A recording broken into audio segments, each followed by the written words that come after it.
लीजिए सुनिए विश्वंभरनाथ शर्मा कौशिक की लिखी कहानी ताश का खेल। मेरी यानी समीर गोस्वामी की आवाज में।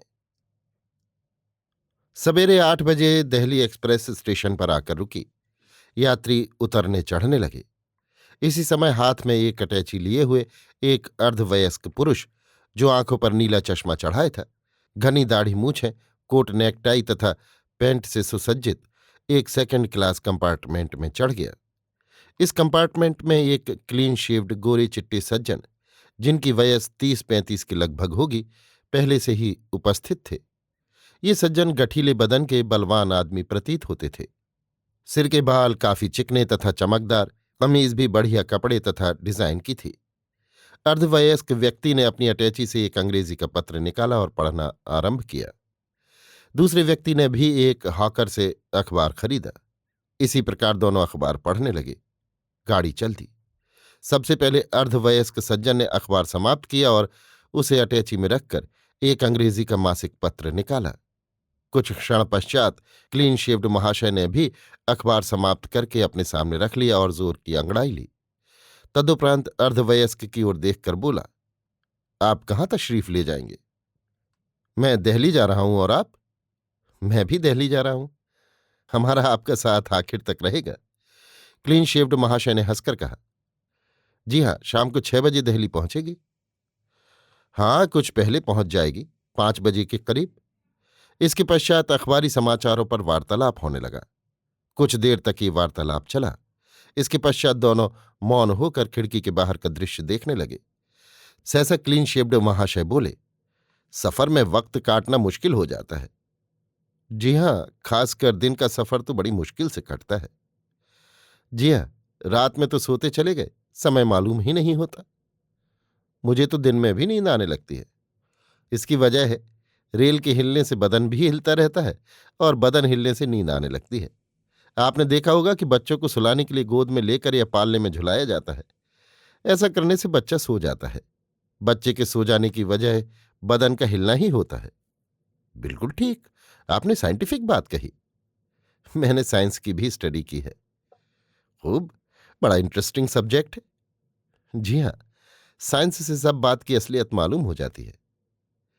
मेरा भी इरादा साइंस लेने का था, मगर मैं मैथमेटिक्स में कमजोर था, इसलिए साइंस न ले सका। साइंस में मैथमेटिक्स बहुत है। जी हाँ, मैथमेटिक्स खुद ही साइंस है, इसमें क्या शक है। दोनों पुनः मौन होकर बाहर की ओर देखने लगे। थोड़ी देर पश्चात गाड़ी एक स्टेशन पर रुकी। गाड़ी के रुकते ही दो अन्य महाशय कंपार्टमेंट में आ गए। इन दोनों ने बीच वाले बर्थ पर आसन जमाया। इनके पास भी अधिक सामान न था, केवल एक एक अटैची केस था। कुछ देर ये दोनों परस्पर इधर उधर की बातें करते रहे। इसके पश्चात एक बोला, ताश निकालो, किसी तरह समय तो कटे। दूसरे ने अटैची खोलकर एक पैकेट ताश निकाला और उसे फेंटते हुए दूसरे से पूछा, क्या खेलोगे, चानस? हाँ, 2 आदमियों में और क्या हो सकता है। अच्छी बात है। ये कहकर उसने पत्ते बांटे और खेल आरंभ हुआ। क्लीन शेव्ड महाशय खेल में दिलचस्पी लेने लगे। अर्धवयस्क सज्जन अर्धशयनावस्था में आंखें बंद किए लेटे थे। खेल होता रहा। इतने में इटावा स्टेशन आ गया। ताश अलग रखकर एक बोला, यहां पूरियां लेना चाहिए, अच्छी होती हैं। हाँ, इटावा की पूरियां मशहूर हैं। उन दोनों ने पूरियां खरीदी। क्लीन शेव्ड महाशय ने कुछ फल लिए। अर्धवयस्क व्यक्ति ने भी फल खरीदे। नवागंतुक व्यक्तियों में से एक बोला, पूरियां लीजिए, बढ़िया है।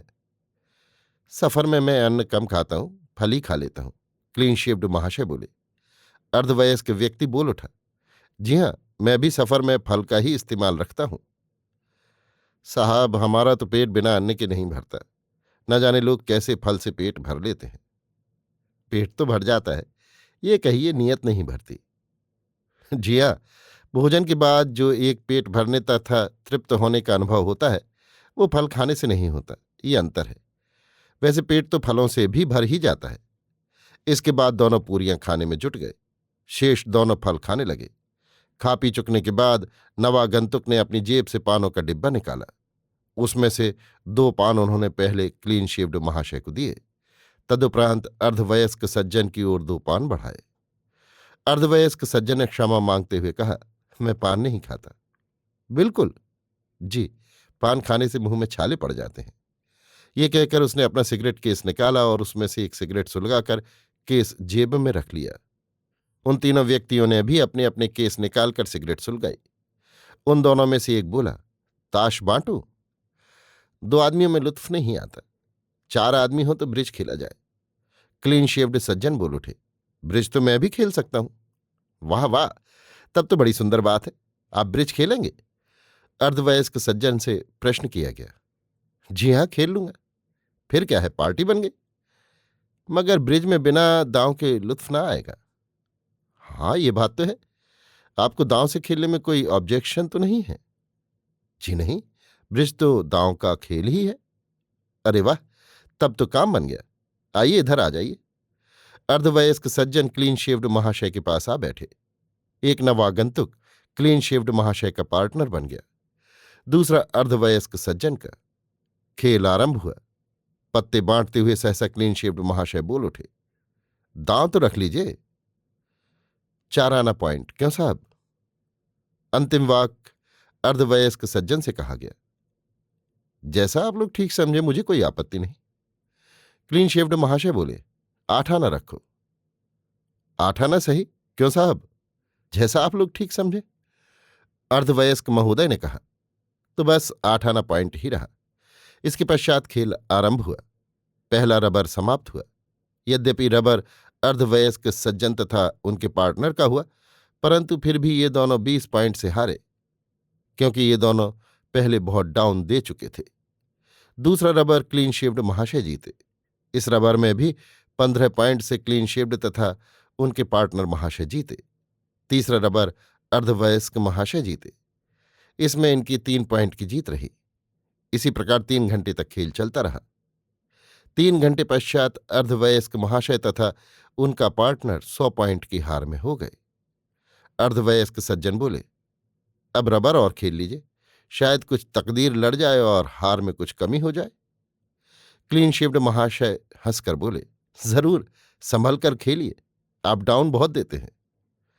हमारे पार्टनर साहब ओवरविट कर जाते हैं, इस बार जरा समझ बूझकर कॉल दीजिएगा। अर्धवयस्क का पार्टनर बोला, इस बार मैं कॉल दूंगा ही नहीं, आपको सपोर्ट करूंगा बस। नहीं, जब पत्ते अच्छे हों तो कॉल दीजिए, कमजोर पत्तों पर मत दीजिए। खेल आरंभ हुआ। 1 घंटे में ये रबर भी समाप्त हो गया। इस रबर में भी अर्धवयस्क सज्जन 12 पॉइंट से हारे। इस समय गाजियाबाद स्टेशन आ गया। अर्धवयस्क सज्जन बोले, अब रखिए, दिल्ली आ रहा है। आज भाग्य खराब है, जीत नहीं सकते। कुल कितने पॉइंट से हारे?